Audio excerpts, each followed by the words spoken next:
I think it's good to be able to read numbers and to know what they mean. And so provided you realize that not everything in life can be reduced to numbers.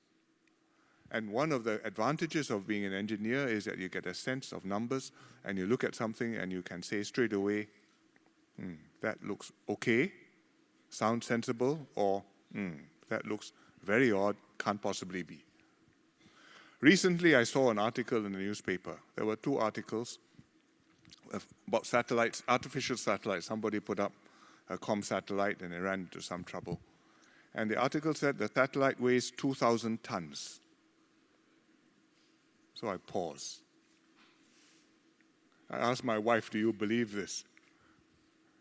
She says, well, 1 ton is about 1 car. So this satellite must be the size of 20 cars, right? 2,000 cars, 2,000 tons. Can't be. I said it can't be. 2,000 tons is the size of a big ship. So you Google satellite weight. It says typically up to maybe 10 tons. The space shuttle is 100. So what does it mean? It means because, well, I spent time studying numbers, she spent time studying engineering. So you look at a number, you say, no, it's not quite right. Something must be wrong. And I think that kind of mindset is one useful perspective in the way the world is.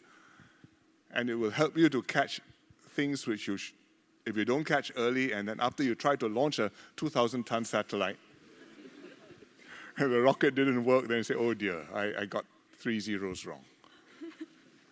So I think you need that. But at the same time, you must also know that there are things which are not quantifiable.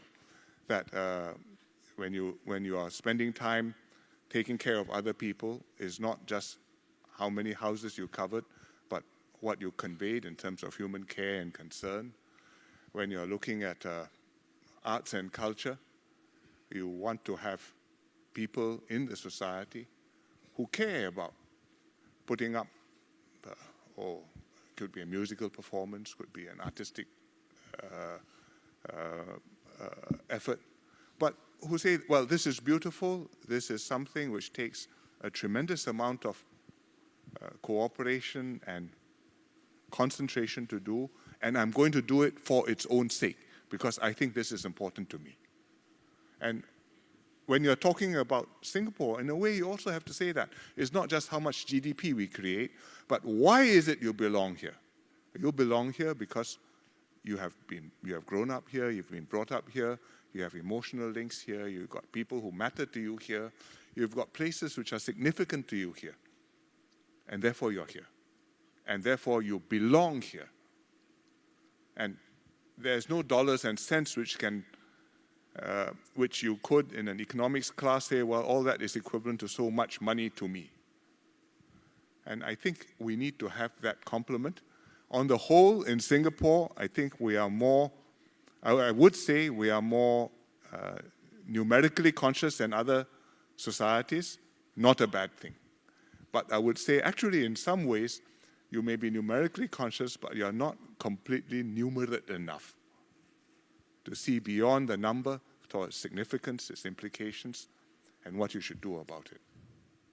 And I hope SUTD will help us in that respect. ISTD even, in SUTD.